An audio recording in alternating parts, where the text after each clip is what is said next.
रोज एक नई कहानी देखने के लिए चैनल को सब्सक्राइब करें और बेल आइकन दबाना ना भूलें। कोयल को रात के खाने के बाद भी सोने से पहले कुछ खाने की चाह रहा करती थी, जिसके चलते वो रोज अपने लिए कॉलेज से आते हुए एक बर्गर लाती और उसको रात को सोने से पहले खाती थी। ऐसे ही आज भी कोयल अपने कमरे में बिस्तर पर पसर कर लैपटॉप में एक सीरीज देखते हुए बर्गर खा रही थी। तभी उसकी माँ साधना वहाँ आकर कहती है, तो फिर आज बर्गर लेकर आई हुई थी खाने के लिए। तेरी इस बेकार आदत से तो मैं परेशान हो गई हूँ। यूँ बर्गर खाकर तुरंत सोना तुझे नुकसान देगा। माँ, आप क्या जानो, इन सर्दियों के मौसम में रात को रजाई में बैठकर सीरीज देखते हुए बर्गर खाना और उसके बाद सो जाना, इन सब में कितना मजा है। इस कुछ समय के मजे के लिए जब तू हॉस्पिटल में पड़ी होगी ना, तो मेरे से उम्मीद मत करियो कि मैं तेरी दवाई करवाऊंगी। और याद रख लियो, तेरी इस बर्गर खाकर सोने वाली आदत के चलते तू हॉस्पिटल गई तो मैं तेरा इलाज नहीं करवाऊंगी। साधना अपनी बेटी की बर्गर खाकर सोने वाली आदत से बहुत परेशान थी, लेकिन कोयल के लिए ये आदत छोड़ पाना बहुत मुश्किल था, क्योंकि सोने से पहले अगर वो बर्गर नहीं खाती थी तो उसे नींद ही नहीं आती थी। कई बार उसने अपनी ये आदत छोड़ने की भी कोशिश की थी, लेकिन नाकामयाब होने पर उसने इस आदत को अपनाए रखने में ही अपनी भलाई समझी। ऐसे ही एक दिन जब वो कॉलेज में अपने दोस्त पंकज और रिया के साथ बैठी थी, तो वो सब भूख के चलते बर्गर किंग जाने की सोचते हैं और कहते हैं, चलो यार, कुछ अच्छा सा खाने चलते हैं बर्गर किंग। आज मेरा डबल टिक्की बर्गर खाने का बहुत मन कर रहा है। हाँ यार, चलते हैं ना, मेरा भी फ्रेंच फ्राइज खाने का बहुत मन है। चलो चलते हैं, क्यों कोयल? अब तुम दोनों का इतना मन है तो कोई नहीं, चल लेते हैं। वैसे भी भूख तो लगी है बहुत और मुझसे भूख बर्दाश्त नहीं होती। कोयल के हामी भरने के बाद तीनों उठकर कॉलेज से सीधा पास के बर्गर किंग जाते हैं, जहां तीनों अपने अपने लिए बर्गर लेकर खाने लगते हैं। एक तरफ तो जहां पंकज और रिया बर्गर खाते हुए आपस में बातें कर रहे थे, तो वहीं कोयल को बर्गर खाते हुए नींद आने लगती है और वो जैसे ही अपना पूरा बर्गर खत्म करती है तो उसके बाद वही टेबल पर सर रखकर सो जाती है। और उसको ऐसे हेड डाउन करते देखकर पंकज कहता है, अरे कोयल, क्या हुआ? अरे तुझे नींद आ गई क्या? क्या हुआ, उठना, ये बेहोश तो नहीं हो गई? नहीं नहीं पंकज, ये बेहोश नहीं हुई है, बल्कि गहरी नींद में सो रही है। लेकिन बर्गर खाने से नींद किसको आती है? बर्गर में कुछ मिला रखा था क्या? नहीं नहीं, इसके वाला ही बर्गर मैंने खाया है, मुझे तो कुछ नहीं हुआ, इसको ही शायद नींद आ गई। अब हमें इसको इसके घर छोड़ना पड़ेगा। अरे एक मिनट, इसने अपना एक बर्गर पैक भी करवाया था, वो मैं इसके बैग में डाल देती हूँ, घर पर खा लेगी। रिया कोयल द्वारा लिया एक और बर्गर उसके बैग में डाल देती है, जिसके बाद पंकज कोयल को कैब करके घर लेकर जाता है, जहां वो उसे संभालते हुए उसके घर लेकर आता है और हॉल में सोफे पर लिटा देता है। अपनी बेटी को उसके दोस्त के कंधे पर आते देखकर साधना घबरा कर कहती है, क्या हुआ पंकज बेटा, ये कोयल बेहोश कैसे हो गई? नहीं आंटी, बेहोश नहीं है ये, लेकिन पता नहीं से अचानक नींद कैसे आ गई। वो क्या है ना, मैं, रिया और कोयल बर्गर किंग में बर्गर खा रहे थे और अपना बर्गर खाने के बाद कोयल ने हेड डाउन कर लिया और शायद उसको नींद आ गई, इसीलिए मैं इसको घर छोड़ने आ गया। ओहो, तो ये अपनी बर्गर खाकर सोने वाली आदत के चलते ही आज सो गई। कोई नहीं, इस लड़की को तो मैं बाद में बताती हूँ, नाक में दम किया हुआ है इसने। पंकज बेटा, तुम्हारा बहुत बहुत शुक्रिया, तुम इसको घर ले आए, मैं इसको संभाल लूंगी, तुम भी जाकर आराम करो। जी ठीक है आंटी, अपना ख्याल रखिएगा। पंकज इतना बोलकर वहाँ से चला जाता है और साधना उस वक्त एक कंबल लाकर कोयल को उठा देती है। रात के लगभग 8 बजे कोयल की आँख खुलती है और वो खुद को घर में पाकर कहती है, अरे वाह, मेरे अच्छे दोस्तों ने मुझे घर छोड़ दिया। वाह, वैसे मेरा सामान कहाँ है? कोयल इधर उधर अपना सामान देखती है, तभी उसको अपना बैग दूसरे सोफे पर दिखता है। वहाँ से अपना बैग उठाकर कोयल उसके अंदर देखती है, तो उसमें एक बर्गर था, जिसे देखकर कोयल कहती है, दोस्त हो तो मेरे दोस्तों जैसे। अरे मेरा पैक करवाया हुआ बर्गर भी मेरे बैग में डाल दिया है। अब इसको आराम से कमरे में बैठकर सीरीज देखते हुए खाऊंगी और फिर आराम की नींद सो जाऊंगी। कोयल इतना बोलकर दबे पांव अपने कमरे में जाने को होती है, लेकिन इतने में वहाँ साधना आती है और उसको हाथों में बर्गर लेते जाते देखकर बोलती है, तू सुधरेगी नहीं ना, दिन दिहाड़े बर्गर खाते हुए तू सो गई और फिर से बर्गर लेकर जा रही है। कोयल, तूने ये आदत लगाई है ना, तंग आ गई हूँ मैं तो इससे। आज तो मुझे बर्गर दे दे, मैं तुझे खाने ही नहीं दूंगी। नहीं ना माँ, मुझे बर्गर खाए बिना नींद नहीं आएगी, सच्ची। ना आए मेरी बला से, पूरी रात जग के चौकीदारी कर। साधना इतना बोलकर कोयल से बर्गर छीनती है और वहाँ से चली जाती है। इसके बाद अपने कमरे में बिस्तर पर पसरी कोयल को रात के 2 बजे तक नींद नहीं आती, जिस पर वो आधी रात को नीचे जाकर उसकी माँ ने बर्गर कहाँ छुपाया है ढूंढती है, लेकिन उसे कहीं बर्गर नहीं मिलता। पूरी रात उल्लू की तरह जागकर अगली सुबह कोयल तैयार होकर कॉलेज के लिए निकलती है और रास्ते में से एक बर्गर ले जाकर कॉलेज के ग्राउंड में बैठकर उसको खाती है। फिर आराम से उसी ग्राउंड में लगे एक बेंच पर सो जाती है। सुबह की सोई कोयल की आंखें शाम को खुलती है और जब उसकी आंखें खुलती है तो उसके सामने कॉलेज के प्रिंसिपल थे, साथ ही कई बच्चों का झुंड था, जिनमें उसके दोस्त पंकज और रिया भी थे। ये मंजर देखकर वो बोलते हैं, आज तो कोयल गई। प्रिंसिपल ने इसे सुबह से ना जाने कितनी बार उठाने की कोशिश करी, लेकिन इसने आंखें तक नहीं खोली।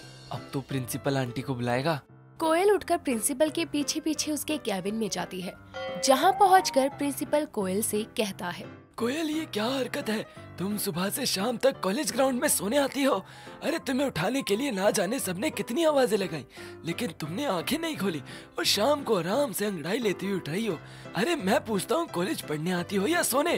सर माफ करना, क्या करूँ, कल पूरी रात मैं सोई नहीं। वो क्या है ना, मेरी माँ की तबीयत खराब थी, पूरी रात मैंने उनकी देखभाल की और जब सुबह वो थोड़ी ठीक हुई तब जाकर मैं कॉलेज आई।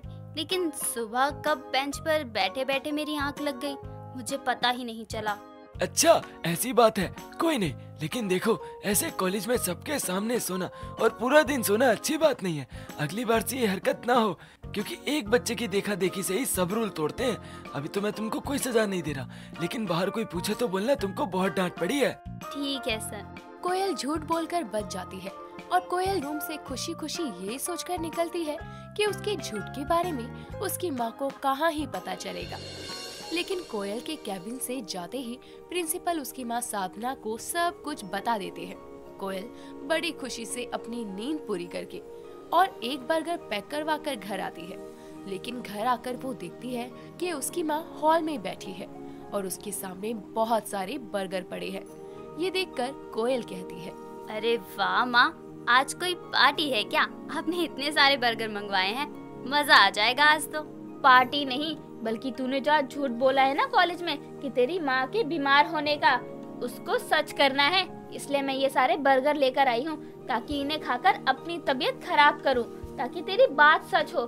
फिर तू ये बाकी के बचे हुए बर्गर खाकर सो जाइयो। तुझे तो आदत है ना बर्गर खाकर सोने की। माँ ये क्या कह रही हो आप? अरे वो तो बस मैंने ऐसे ही बोल दिया था और कुछ सूझ ही नहीं रहा था। आपको तो पता है ना, मुझे कल रात बर्गर खाने नहीं दिया आपने और मुझे उस चक्कर में नींद नहीं आई, तो मुझे अपनी कल रात की नींद पूरी करने के लिए कॉलेज में बर्गर खाकर सोना पड़ा। सही है ना, तूने मेरे कहने पर अपनी आदत तो छोड़नी नहीं है बर्गर खाकर सोने वाली, इसलिए अब मुझे ही खुद को बीमार करना पड़ेगा ताकि तुझे झूठ ना बोलना पड़े। साधना इतना बोलकर बर्गर खाने लगती है। वो लगातार कई सारे बर्गर खा चुकी थी, जिससे उसको उल्टी होने लगती है। अपनी माँ की ऐसी हालत देखकर कोयल रोते हुए कहती है, माँ मुझे माफ कर दो, मैं आज के बाद कभी बर्गर नहीं खाऊंगी और ना ही खाकर सोऊंगी, साथ ही कभी झूठ भी नहीं बोलूंगी। प्लीज आप अपनी तबीयत खराब मत करो, प्लीज। अपनी बेटी को सच में पछताते देखकर साधना उसे माफ कर देती है और इस बार काफी मेहनत करके कोयल अपनी ये बर्गर खाकर सोने वाली आदत छोड़ देती है। फाल्गुनी रोते रोते समुद्र के अंदर जाती है और डूबने लगती है। तभी एक आनंद नाम का लड़का उसे डूबते हुए देख लेता है और मदद करने के लिए जल्दी से उसके पीछे से पानी में आ जाता है और फाल्गुनी को बचाकर वापस किनारे पर ले आता है। साथ ही उससे बोलता है, क्या हुआ मैडम, जो इतनी कम उम्र में खुदकुशी कर रही थी?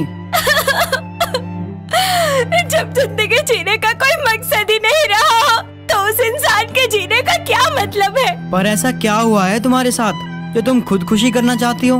आनंद के बार बार पूछने पर फाल्गुनी उसको अपने बारे में बता देती है कि आखिर किस तरह से उसका छोटा सा सुखी परिवार था, जिसमें वो अपनी सास दिया और पति निखिल के साथ रहा करती थी। फाल्गुनी की अभी नई नई शादी हुई थी और शादी के कुछ दिनों के बाद फाल्गुनी अपने पति के साथ कश्मीर जाने वाली थी कि तभी उसके पति के पास एक इंसान का फोन आता है और उसकी कॉल आते ही निखिल फाल्गुनी से कहता है, फाल्गुनी, अभी मुझे किसी जरूरी काम से जाना पड़ रहा है। जी, पर ऐसा कौन सा काम आ गया जो आप घर से बिना कुछ बताए जा रहे हैं? आकर सब बताऊंगा। फिलहाल अभी के लिए सिर्फ ये सोच लो कि मेरा जाना बहुत जरूरी है।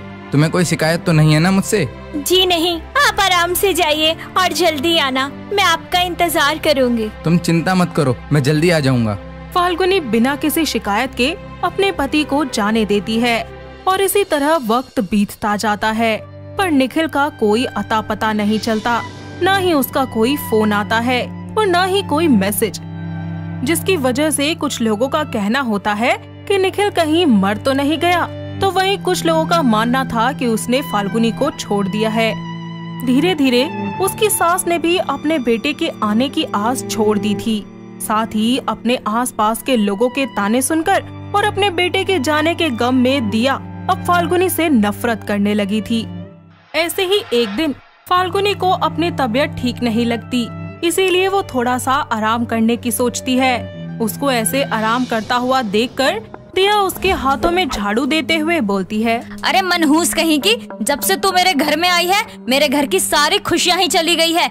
बस मुफ्त में रोटियाँ तुड़वा लो महारानी से, क्योंकि इनसे काम तो होता नहीं। माँ जी, सारा काम हो गया। हो गया? हो गया तो ये क्या है?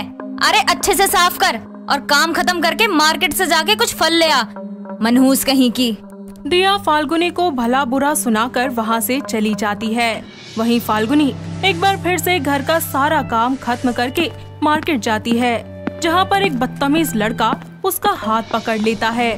फाल्गुनी बहुत डर जाती है और जल्दी से अपना हाथ छुड़ाकर वहाँ से भागती है, पर ये सब कुछ उसकी एक पड़ोसन देख लेती है, जो तुरंत जाकर दिया को नमक मिर्च लगाकर ये बातें बता देती है।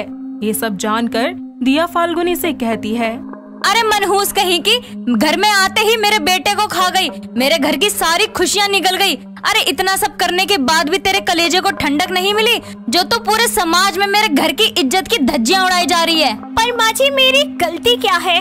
मैंने तो ऐसा कुछ भी नहीं किया। क्या क्या तूने?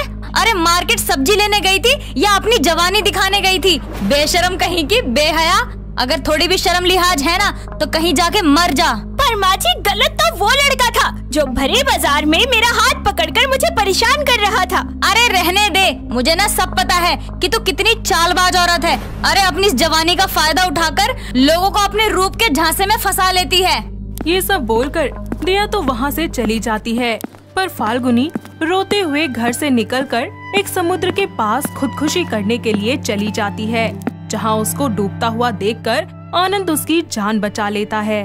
बस इन सब से दुखी होकर मैं खुदकुशी करने जा रही थी। अरे मैं पूछती हूँ कि खूबसूरत होना कौन सा गुनाह है? मेरे पति चले गए, सारी जिंदगी मेरी सासू माँ मुझे ताने देती रहेंगी, समाज वाले मुझे जीने नहीं देंगे। आखिर भरी जवानी में मेरा बसा बसाया संसार उजड़ गया। इसका मतलब तुमने अपनी जिंदगी से हार मान लिया और अब तुम भी औरों की तरह मानती हो कि निखिल अब इस दुनिया में नहीं रहा। मैं नहीं मानती कि निखिल इस दुनिया में नहीं रहे। मेरा दिल आज भी कहता है कि वो जिंदा है। जब नहीं मानती तो अपने पति को ढूंढने के बदले मरने क्यों आई हो? तो चलो, निखिल को ढूंढने में मैं तुम्हारे साथ हूँ। दोनों निखिल की तलाश में निकल जाते हैं, जहाँ फाल्गुनी हिम्मत करके आनंद को अपने घर ले आती है और उसके घर आते ही दिया का गुस्सा एक बार फिर से उस पर फूटने ही वाला होता है कि उसकी नजर आनंद पर पड़ती है। दिया उसे गले लगकर रोने लगती है। ये सब देखकर फाल्गुनी को कुछ समझ नहीं आता और वो अपनी सास से बोलती है, माँ जी, आप जानती हो आनंद जी को? तुम इस घर की बहू हो? हाँ, पर क्या आप दोनों एक दूसरे को कैसे जानते हो? ये तो मेरा दूसरा बेटा है, मेरे निखिल की परछाई। पर बेटा तो इतने दिनों से कहाँ था? अरे इतने दिनों बाद आया है तू, जब तेरे बचपन का दोस्त नहीं रहा। लोग बोलते हैं वो अब हमारे बीच नहीं रहा। मैं आ गया हूँ ना आंटी, अब निखिल भी बहुत जल्दी ठीक होकर आ जाएगा। ठीक होकर? इसका मतलब मेरे निखिल जिंदा है? मेरा बेटा जिंदा है तो मुझे उसके पास ले चलना। आनंद उनको एक मेंटल असाइलम में ले जाता है, जहाँ वो लोग उसकी पागलों वाली हालत देखकर हैरान हो जाते हैं और रोते हुए फाल्गुनी आनंद से पूछती है, लेकिन निखिल जी की ये हालत कैसे हुई? आनंद, अगर तुम्हें निखिल जी के बारे में सब कुछ पता था तो तुमने हमें कुछ बताया क्यों नहीं? बोलो, आखिर क्या बात है जो तुमने हम सबसे छुपाई है? मुझे माफ कर दो आप दोनों, क्योंकि निखिल की ये हालत आज मेरी वजह से हुई है। आनंद उन दोनों को बताता है कि उस दिन उसी ने निखिल को फोन किया था और बोला था, निखिल यार तू जल्दी से मेरे पास आ जा। भाई पर तुझे हुआ क्या, बता तो कुछ। भाई एक इमरजेंसी है, तू बस जल्दी से नासिक आ जा। अपने दोस्त की वो दर्द भरी आवाज सुनकर निखिल जल्दी से फाल्गुनी को बिना पूरी बात बताए रातों रात घर से निकल जाता है, जिस बीच उसका एक्सीडेंट हो जाता है और इसके कारण उसके दिमाग पर गहरी चोट लगने की वजह से वो अपना मानसिक संतुलन खो बैठता है। ये सब कुछ जानकर दिया उससे कहती है, पर ऐसी क्या इमरजेंसी आ गई थी बेटा तुझे? आंटी आप मुझे माफ कर दो, मैं बस निखिल से एक प्रैंक कर रहा था, क्योंकि उसने शादी कर ली थी और मुझे कुछ बताया तक नहीं। मैं कभी नहीं चाहता था कि निखिल की ये हालत हो जाए, बस इसलिए मैं कभी आपको सच नहीं बता पाया, क्योंकि मैं खुद का सामना नहीं कर पा रहा था तो आप दोनों का कैसे करता। बेटा तेरी गलतियों की सजा मेरी बहू को मिली है। बहू मुझे माफ कर दे, मैंने तुझ पे बहुत जुल्म किए हैं। फाल्गुनी अपनी सास को माफ कर देती है और अपने पति को अपने साथ घर वापस ले आती है, साथ ही अपने पति की खूब सेवा करती है। कुछ ही दिनों के बाद निखिल ठीक हो जाता है और उसके ठीक होने पर आनंद भी उससे माफी मांगता है और निखिल उसे माफ कर देता है और एक बार फिर से फाल्गुनी की जिंदगी में खुशियाँ लौट आती हैं और वो अपने पति के साथ अपनी जिंदगी में आगे बढ़ जाती है। दोस्तों, अगर आपको ये कहानी पसंद आई तो इसे लाइक करें, शेयर करें और कमेंट करके बताएं कि कहानी में आपको सबसे अच्छा क्या लगा।